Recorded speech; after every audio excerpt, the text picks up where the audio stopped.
جناب ختمی مرتبت بیٹھے ہیں، سارے صحابہ کا مجمع ہے کہ ایک مرتبہ اچانک ایک عجیب و غریب مخلوق پیغمبر اسلام کی بارگاہ میں آنے لگی. سارے صحابہ اٹھ کے بھاگنے کی کوشش کرنے لگے تو پیغمبر اسلام نے اشارہ کیا کہ سب بیٹھ جاؤ، اس کا تم سے کوئی کام نہیں ہے، یہ مجھ سے ملنے کے لیے آ رہا ہے. اب سب کے سب سننے لگے. اس نے فوراً پلٹ کے کہا میں حام ابن ہیم ابن لامس ابن ابلیس ہوں، جنوں میں سے ہوں، شیطان کا بہرحال نسل سے بھی تھا اور شیاطین میں سے تھا، جنوں میں سے تھا. کہا جن ہوں. کہا جب اللہ سبحانہ و تعالیٰ نے ابلیس کو نکال دیا اپنی بارگاہ سے زمین پہ پھینکا تو اس نے آ کے بتایا کہ کوئی آدم ہے، اللہ نے آدم کو خلق کیا، اس کی وجہ سے بارگاہ رب العزت سے مجھے نکال دیا گیا. کہا زمین پہ پھینک دیا گیا. کہا سارے جن جمع ہوئے، جن پہلے سے موجود تھے، قرآن کی آیات موجود ہیں، اب تفصیل کا وقت نہیں ہے. کہا سب نے فیصلہ کیا جیسے ہی وہ آدم زمین پہ آئے گا ہم سب بدلہ لیں گے. کہا ایک مرتبہ اللہ نے حبوط آدم ہوا، جناب آدم کو زمین پہ بھیجا.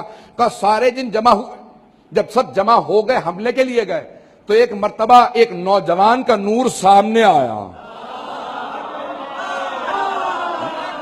ایک نوجوان کا نور سامنے آیا. کہا اس نے ایسا دفاع کیا کہ جنوں کو جان بچانا مشکل ہو گیا. کہا اس کو بھگانے کا بہت شوق تھا. کہا ایسا فرار کیا، سب فرار کرنے لگے. کہا سب بھاگنے لگے. اس نے ایسا حملہ کیا، کہا سب کے سب فرار کرنے لگے. کہا سب نے آ کے جمع ہونے کے بعد کہا یہ کون ہوگا، کس کا نور ہوگا؟ کہا ہو نہ ہو یہ بعد والا نبی ہے. کہا اس کے بعد سام نبی آئے. کہا انبیاء آتے رہے یا پھر سب کے سب انبیاء علیہ السلام کے جو نام بتائے گئے ہیں. کہا شیس نبی آئے.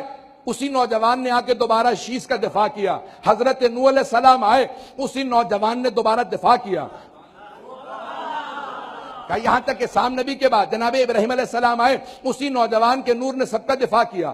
کہا یا رسول اللہ جن ہیں، کافر ہیں، لیکن ہمیں ابلیس نے یہ بتایا تھا جنت کے دروازے پہ لکھا تھا آپ خاتم النبیین ہیں. سارے انبیاء آتے رہے، وہ نور آتا رہا، سب کا دفاع کرتا رہا. ہم بہت پریشان رہے کہ یہ بعد والا نبی ہے، لیکن کبھی بھی وہ واضح نہیں ہو سکا کون ہے. اب یہ ہم عقیدہ رکھتے ہیں کہ آپ خاتم النبیین ہیں، آپ کے بعد کوئی نبی آنے والا نہیں، لیکن سارے جن یہ جاننا چاہتے ہیں وہ نور کس جوان کا نور تھا. پیغمبر کے دائیں طرف کوئی سر جھکائے بیٹھا تھا.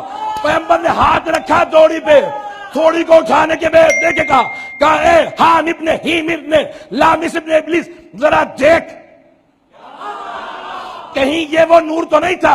ایک مرتبہ اٹھ کے گھبرا کے چھلانگ لگانے لگا. کہا یہ وہی تھا جس نے سارے انبیاء کی نصرت کی. کہا یا رسول اللہ یہ کون ہے؟ کہا ذاک اخی وابن عمی زوج البتول ابو الحسنین امام المشرقین. پیغمبر نے کہا یہ میرا بھائی علی ابن ابی طالب ہے. سارے سن لو، سب کی نصرت کی میری نصرت کے لیے ظاہر ہوا.